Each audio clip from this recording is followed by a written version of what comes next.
Good evening, all the co-panelists and all the invited guests. I don't know. The only background I have is whatever she spoke about 5 minutes that I could relate to. Education is a yeah, I mean in every country's understanding, education should play a very important role, and I don't think there will be any country which has lost out because it has invested in education.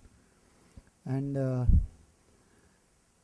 I come from technology, and we ourselves have initiated several technology driven activities, but we also hear about the distance education paradigm, the open learning, the tools that are available, the content is available, we don't need so many teachers and things like that, hybrid learning and so on. But I believe that you cannot replace a teacher, and I don't know, I have been a teacher myself for a long time, and I used to teach control theory, robotics and so on, and AI for almost 20 years. Having said that, I would go to the extent of saying teaching is a performing art. I don't know how many of you can really connect with that. See, what does a teacher need to do? When he goes to his class, there are teachers who will vomit whatever is there. They have a schedule, they have a subject to speak, so they will do that. 45 minutes, 1 hour, over. They don't connect, so they do not really know if the student has followed, not followed, things like that. He will finish his job and walk out. There are many of them like that. Is that teaching? I mean, I don't know. The point is, when a teacher goes to a class, he needs to connect with his audience, with his or her audience. Now, this audience is of a certain age, very impressionable, and they expect certain amount of understanding that happens in those 45 minutes or 1 hour's time. Now, if that doesn't happen, the student may not complain, but he is also bored of the lecture. If you compel him, he may come back again. But if you leave the option open, then he may never come back to the class, at least for that class. So what you really need is a teacher who has the domain expertise. So you need the teacher to connect, you need the teacher to understand his audience, you need the teacher to have domain knowledge, and you need the teacher to be extremely articulate. He needs to understand whose level is what. Whether all teachers do this is a different issue, but you need him to be articulate in putting forth his view. If he finds that there is no connection that is happening, he needs to change his track. So which means he has to become a good performer. Right? Now all this is required of a performer. Unless he has his domain expertise, he cannot even stand there. So therefore, I am more inclined to believe that teaching is a performing art. Not everybody can become a teacher. You need passion. You need passion to teach. You need passion to learn. You need the humility to learn from the student.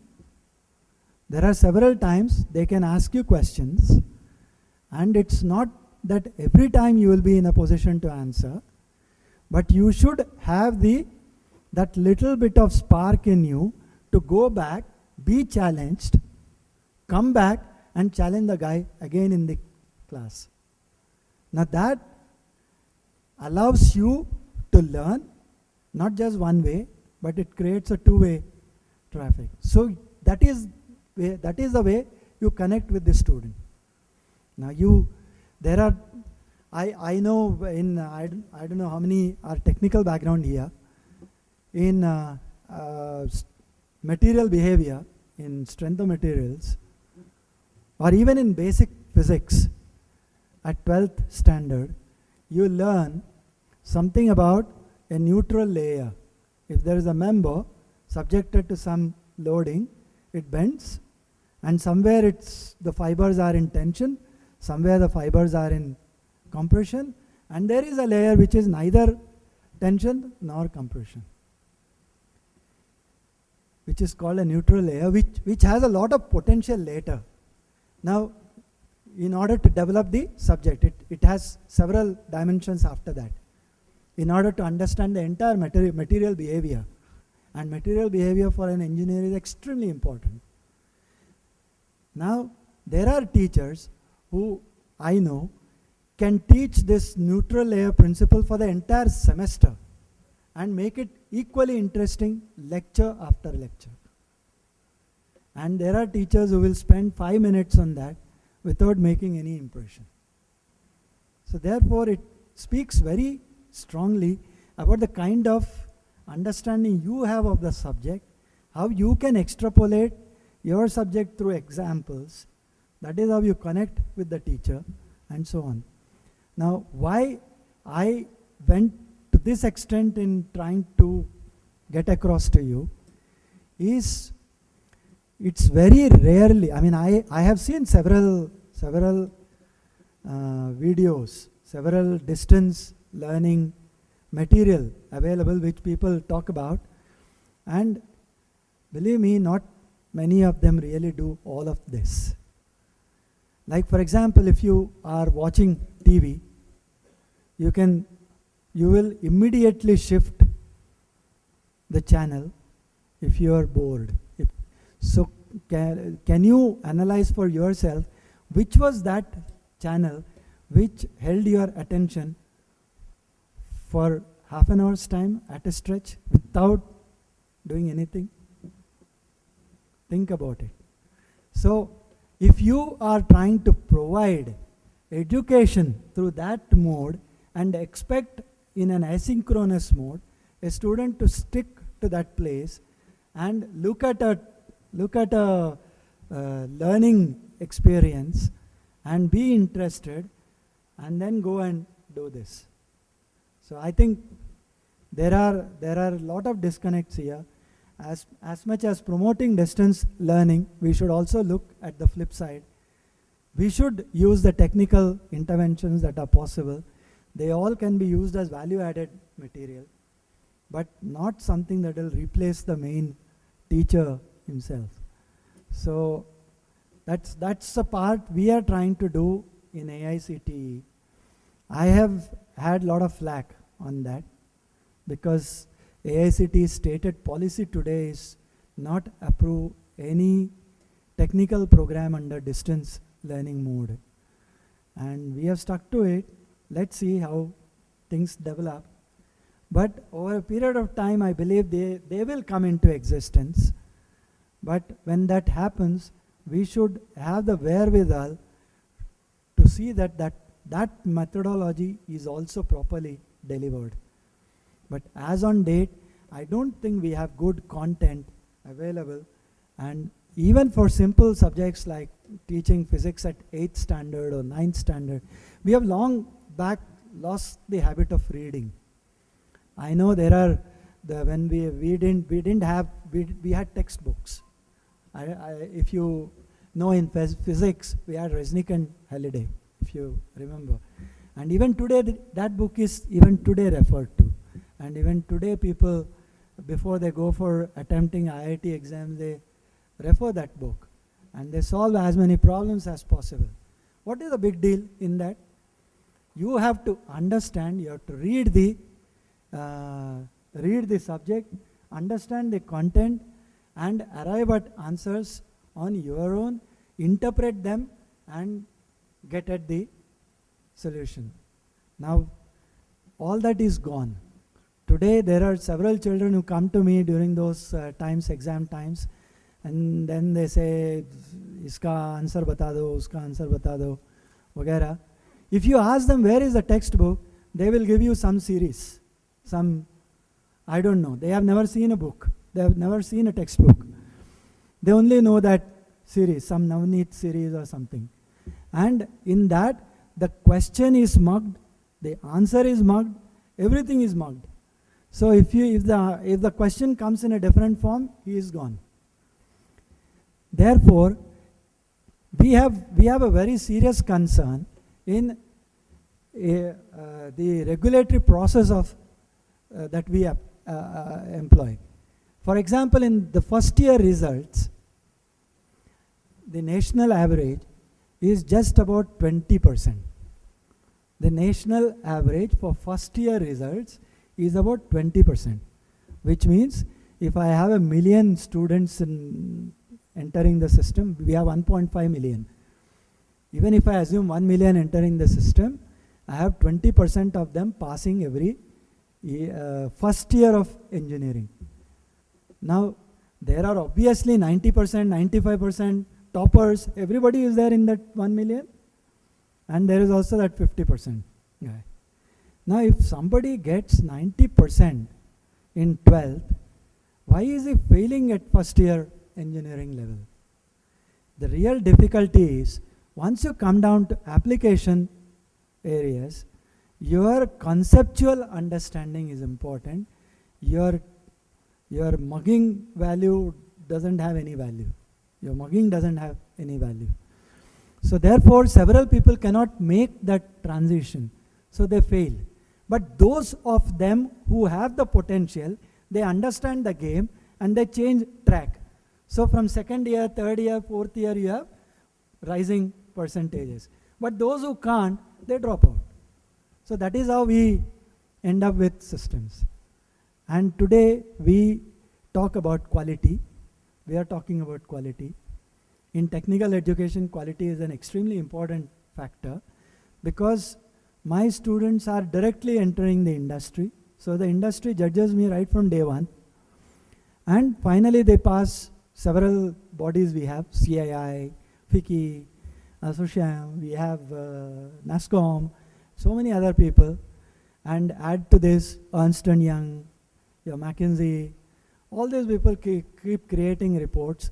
And everybody, beats the same with the same stick and says that your engineers are not employable. As though in every other place there is 100% efficiency, right?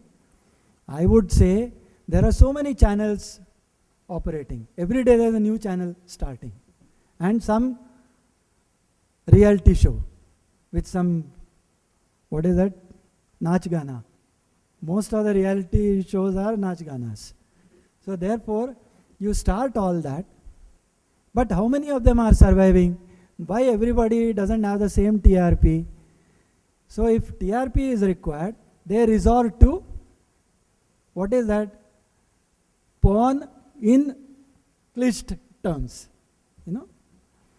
So what is it that we are trying to do? So you appeal to the base instincts, and therefore your TRP rises, and therefore your system, you say that this is a successful enterprise. It doesn't work like that. So therefore, even in education, you will always have the good, the mediocre, and the poor, like every other system. And the good people will find their own level. We do not have in the country all of them as Infosys. We have other companies as well. Why not create every company as an Infosys or every company as a TCS? We can't do it because there's a critical mass. You can't, if you want to increase the critical mass, to start a nuclear reaction, you need a critical mass. But if you want to make an incremental change in that critical mass, your inputs become massive. You cannot handle that. So there is a certain critical mass which you will always operate on. So somebody will be above that, somebody will be below that. So therefore, all that you can do is create mechanisms, create systems which will keep increasing that critical mass a little bit more. I'll give you another example. All of you must be knowing entropy, right? In a very crude sense, what entropy means is the well-being in the universe. Okay? Now, as a rule, entropy should rise in the universe. This is as a rule. Entropy should rise. Means what? Everybody should do well. Overall, happiness quotient should increase. Country should do well. Everybody is happy. No poverty, like that. Right? But it never happens. Why does it not happen? Because the minute you find that something is rising, you will have some earthquake somewhere, some cyclone somewhere, a lot of people will die, and again the entropy will come down. So that is how your laws of thermodynamics work. They have a physical correlation. So therefore, what we are trying to say is, create quality all over the space is all rubbish. It will never happen. But you should identify those pockets of excellence and provide means for them to grow, and those with potential to go to the next grade. That is all that you can do. So what is happening in this country today is a point of consolidation. Some institutions are closing. Everybody is in, all press is interested only in MBA, as though that's the only education that is available. MBA, why are institutions closing? MBA seats vacant, MBA this, MBA that. Do you need only MBAs? There are so many other things happening in the country. And what is MBA? About 4 lakh students, 4 lakh intake we have. About 3 lakh students may be there in the space. Are they all getting commensurate jobs? Everybody is saying 25% employability. Your engineering graduates are employable to 25%. Now look at the McKinsey report that was given, or NASSCOM report that was given on this. They have slightly different figures. What are they saying? When we look at how they created that statistics, what did they do? They had certain job positions, advertised for them, 500 Fortune companies advertised for their posts, and they invited applications, and from the applications that are received, they found that 25% of them they could employ. So they brought out a generic statement saying that your engineers are 25% employable. Now is that right? Now the real difficulty there is, maybe in your environment it was a different story. But what we really need to do is understand that we need to do an industry mapping as well. Find out how many industries of what kind are there, what is their job potential that they have. If today I have 2.2 million seats at entry level in technical education, out of which 1.5 million are in engineering. Add to this, I have 1.2 million students at the polytechnic level. This is by any means a massive number. Now, if I have to say that 25% is employability factor, then assuming 1 million students pass every year, can I say with any confidence that I have 1 million jobs at that level produced year after year in this country? Can anybody say this? If that is the case, and if 7.5 lakh jobs are going begging out of 10 lakhs, then I will say 25% employability. That's not the case. If I had 7.5 lakh students sitting outside without a job, and over 5-year period, I have a 35-40 lakh graduates who are roaming on the road. And you know what will happen of that. There will probably be a civil war if something like that were to happen. So therefore, that doesn't happen. So what happens? So all these guys are getting employed, maybe underperforming jobs, or they are underemployed. It's not that they don't have an employment. So what is required is, you also have to change the demand side. You have to increase your employment opportunities in different sectors, come up with more manufacturing sectors, open up more in the retail sector, the tertiary markets, the secondary markets, which are the manufacturing markets, the primary markets, which are the earth producing, mining, agriculture, and so on.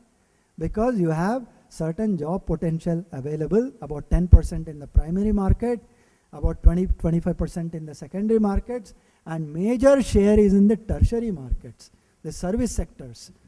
And when somebody says, you bring in more money, bring in more revenue into the system, more money that can go into development, more money that can get into the systems, people oppose.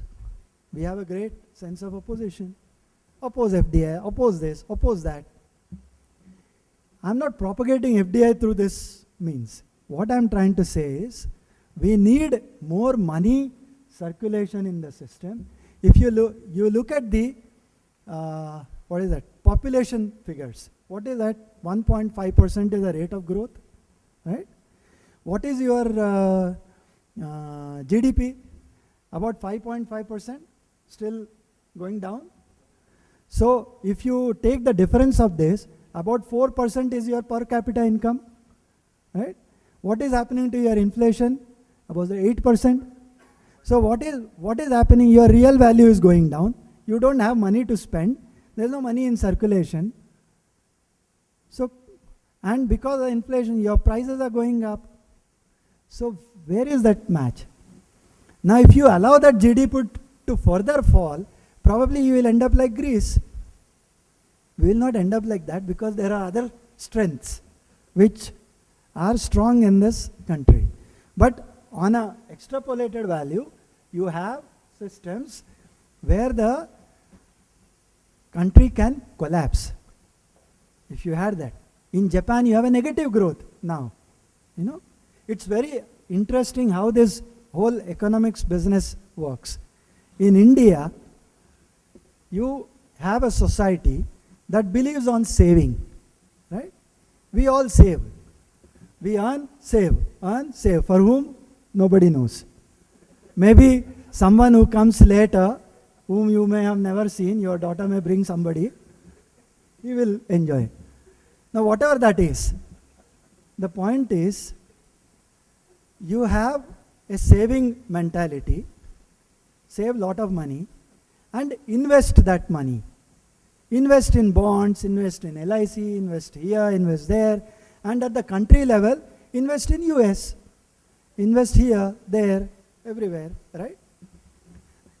Investing in US is not an Indian phenomenon, it happens everywhere. So, but what is said of Indian economy is that it is performing poorly. Right? That is the perception. Look at China. What does it do? It doesn't have that saving mentality, but it has something as it's a purely communist kind of what is that? The government driving everything, So they save their money in billions of dollars. They save in US, And they buy out companies, they buy out cities, everything in. But still, China is only a growing economy. Look at Japan. They are our brothers. They also save. Their society believes in saving. And they save their money outside. What about the exports? We only import. There is no export. Right? And still, Japanese market is a dying market, dying economy. Indian market, dying economy. Saving, still dying. And now you look at US. What are they doing? Are they exporting? Most of it they are also importing. Right? They spend the money you have saved. Everybody, there is no saving culture there. All the money that you put there, they spend. They take loan, so they spend your money. Right? And they import almost everything, and their economy is growing. No, these are, see, looking at a different, that is what now, you look at the entire community to be in strife, then somebody enjoys. It's like that. So it's the power to, control others. So that's the point. So anyway, so we need to look at quality. Quality is an important part for us. Somebody said, you said something about regulator. I mean, I just want to say that a regulator will always get the flack, whether he does something, he doesn't do something. He gets the flack. Because there is always somebody who says, why did you do it like this? Or why did you do that? So on. So whatever that is, we still need to do this. Personally speaking, I don't approve of a regulator. I am a regulator, but I don't approve. In fact, I would like to see someday where all regulators are removed. But having done that, having said that, you need what is called as a self-regulation. Unfortunately, we are moving towards a police state. Everything has to be policed. No? Everything has to be checked. Otherwise, I will not do it. So this is what where we are moving to. So all our processes, be it education, be it 2G, be it 3G, be it whatever it is, it has to be regulated. And regulated meaning rules. Rules means somebody will break them and you catch them. So this is the kind of systems we are moving at, which I think is not proper for a developing country. I think what we should do is systematically break those regulatory barriers, create some amount of trust in the system. There's a trust deficit today. And all these scams and they are all result of trust deficit. You leave some of technical education in the country. Yeah, we would, as stakeholders, you are all stakeholders in that process. And if you have ideas to improve quality of technical education, we are with you. Please write to us or send a mail, and we will certainly respond to that. We have added many more quality improvement schemes for institutions, but as you all know, the funding is always at a premium. So the best of the institutions should get the funding, and therefore we are into it. We are promoting in a big way the vocationalization of higher education, which is probably the future. By 2025, you will have almost 500 million people in this country below the age of 30. Now, if you cannot provide them meaningful opportunities for employment or education, that can really kill your country. So therefore, the conventional degrees, diplomas in whatever discipline is not going to do the job. That number is very small today. And we need to create new paradigms. There is no point in realigning the existing numbers. That will not help anybody. The GER is not going to increase by that. What you need to do is bring in more students into the system. Between 10th, 11th, 12th, there are 20 million students who fail or drop out, and you need to bring them into the system, not the 20 million who have found some way in the system. So therefore, those people should be provided alternative ways, and we have created a vocational education system, and that's what we are moving to. Skills and education together. You get skills with which you can become employable. You get education because of which you get a degree or a diploma. So the requirements of the society is taken care of, requirements of the industry is taken care of, and therefore some way forward that we see. We are also promoting the community college concept for those who have not gone to school at all. Provide skills for them, recognize the prior learning part of it. Whatever skills they have, you assess them, recognize them, and allow them higher pathways. So these are some of the initiatives we're trying to do, and it's very nice talking to you. Thank you.